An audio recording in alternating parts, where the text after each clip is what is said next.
Alright, what's up everybody, back with another edition of Everyday Hoops. Hope you guys are having a good one. Today, we're doing another episode of the Look-In series, and this one is on the Orlando Magic. I'm very, very excited to do this one. If you haven't watched any of the first 5 episodes, go watch them. We did them about the Pistons, the Spurs, the Rockets, the Hornets, and the Trailblazers. This one I'm very excited for. If you do like the content, consider subscribing, like, turn notifications, also like that. Really appreciate it. Really helps out a lot. Playoff time's coming up. We're doing this Look-In series. We're going to talk about the playoffs. I'm also dropping a playing prediction video, all this stuff. A lot of content going on right now over here. And let's not waste any more of your time. Let's get right into it. So the Magic this year, they went 34-48, 13th in the East. But they played pretty solid. They started off very slow, very bad, but once they got around mid-December-ish, they actually started to look like a good team. Like, if you look at their record from, like, about January-ish to the end of the year, they actually were, like, a 500 team. Or somewhere around the 500 team. Like, they were very, very solid on both ends as well, offensively. But defensively, they're playing pretty well. And I just really love this Orlando Magic team. Like, honestly, if you took my personal, like, watch time of every NBA team, there's a stat that had my personal watch time, the Magic were probably in my top 5, maybe even top 3. Like, I was watching a lot of the Orlando Magic because I just really like what they have around there, and they were playing pretty well. So that was great. Their number 1 overall pick, Paolo Banchero, probably going to win Rookie of the Year.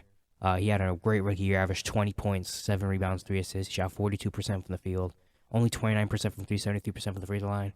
The three-point shot obviously isn't there yet, but everything else is there. I mean, offensively, he's came into the NBA already with a ready body already. Came in and just was the Magic's best player from the jump. Getting buckets whenever he wants to. Getting to the free throw line a lot as a rookie, which is really good.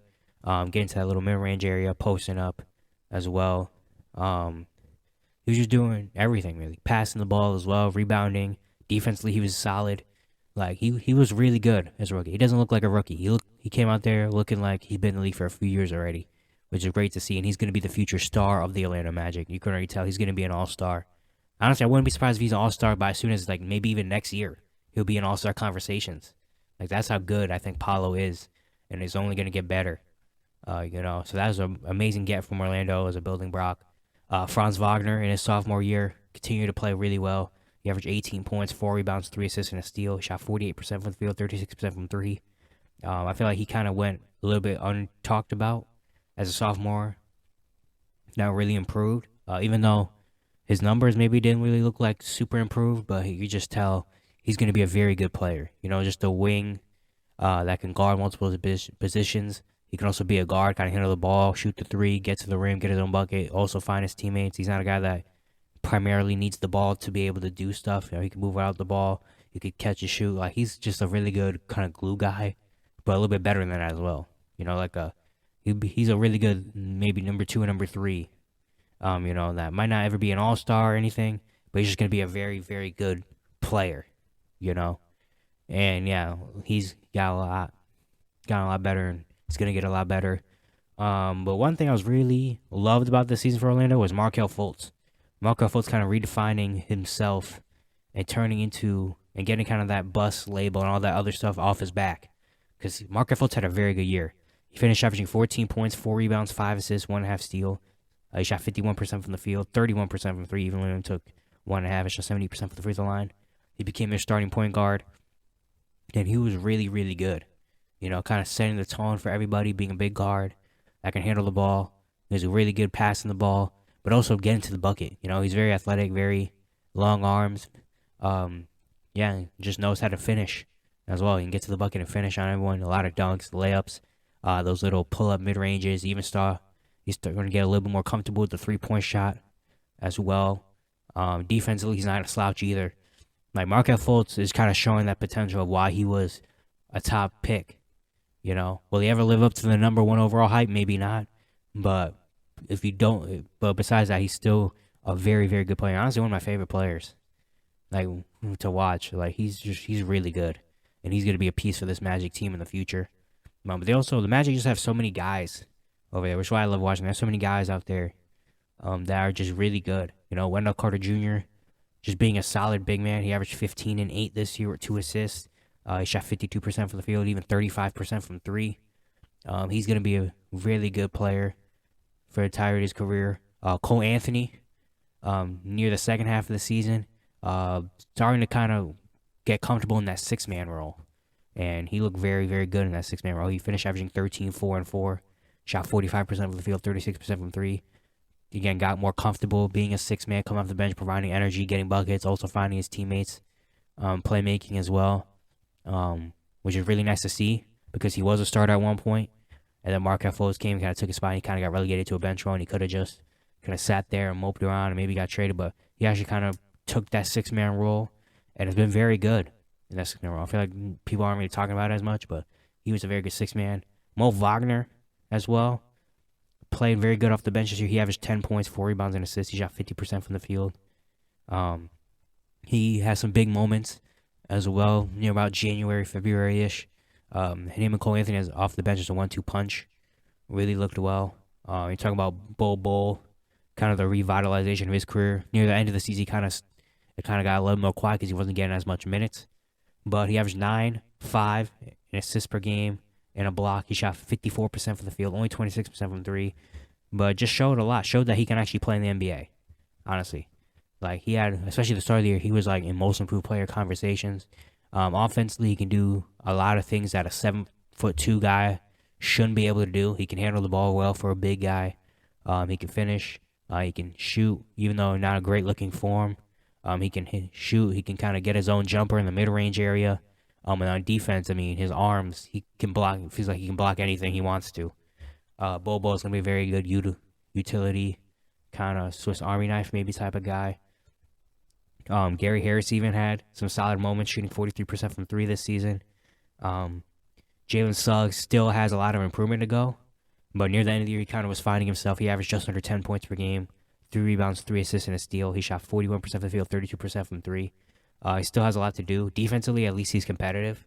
Like, he's really going to try defensively, kind of a bulldog defensive mindset, which is really good. And he has some solid offensive moments this year as well. But you can tell he still needs to get a little more efficient and kind of find his role. I feel like he needs that, but there's some small signs of him being a contributing player to this team. I want to give a lot of credit to Jamal Mosley as well. I think he's the perfect guy for this team. He kind of has the same kind of mentality, personality, and attitude that fits perfectly with this team. And you showed that they listen to him, they respect him, and they took a lot of steps this year. Jamal Mosley was a big factor in that. I got to give a lot of credit to him. But yeah, I saw some great things from Orlando. Defensively, they were trying. They had a lot of good moments. They have a lot of good defenders. Honestly, when you look at it, like Franz is a really good wing. Carter down there is going to be solid. Paulo is decent. You got guys like Gary Harris, solid defensively. Jalen Suggs and Cole Anthony off the bench are decent. Mo Wagner, Bol. Like, they got some good defenders. But they put it all together and were good. Offensively as well. Offensively, they were very solid. You know, weren't a crazy offense, but just did enough to get by. But really, their defense was really impressive. And they're just really competitive.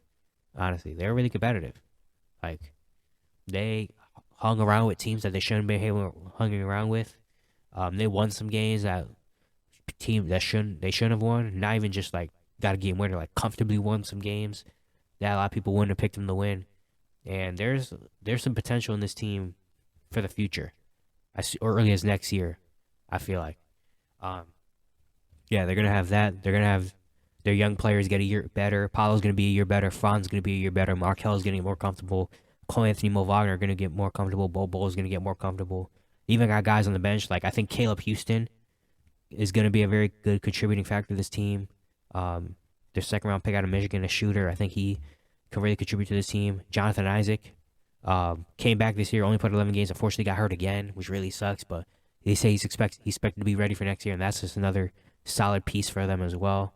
But then you look at the draft as well, and they're not only going to have one top 10 pick of their own that might be around the 7 range. They potentially could have the Chicago Bulls pick, depending on where it lands. If it's in the top 4, it goes to Chicago. But if it's not anything outside of that, Orlando. So Orlando could be getting 2 lottery picks again, coming back into this team when they already have so much young talent. and showed potential of maybe being a competitive team. And now you're gonna add 2 more young players with good potential to this team as well. I mean, this Magic team is looking like a team that in the next 2 years they're coming. They are coming in the Eastern Conference, man. They really are. Think about who they draft. I think the 7th pick honestly is harder to draft than the later pick. I feel like with the 7th, 8th pick, they can go a few different routes. I feel like I want to say Ford, but then again, I love Franz and Paulo in there.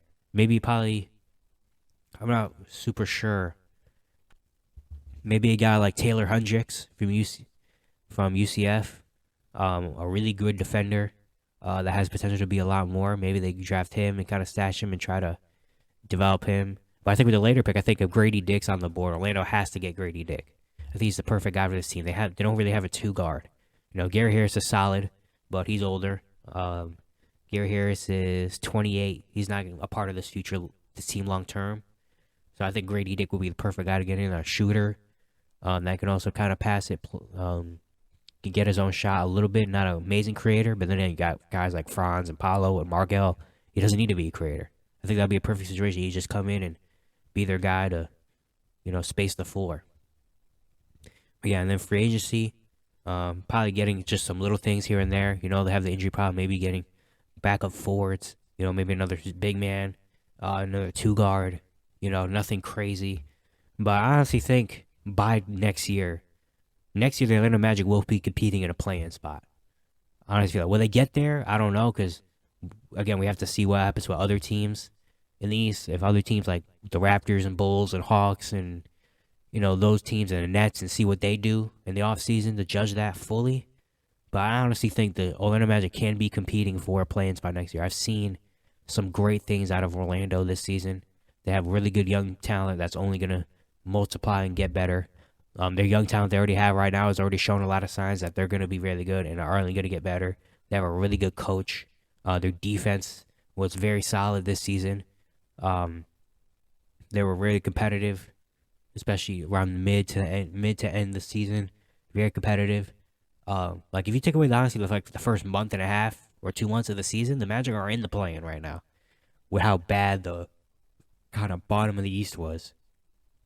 But I honestly think Orlando can be competing for a play-in spot this year, and I wouldn't really be surprised if the Magic sneak in to maybe a 10 spot in the play-in.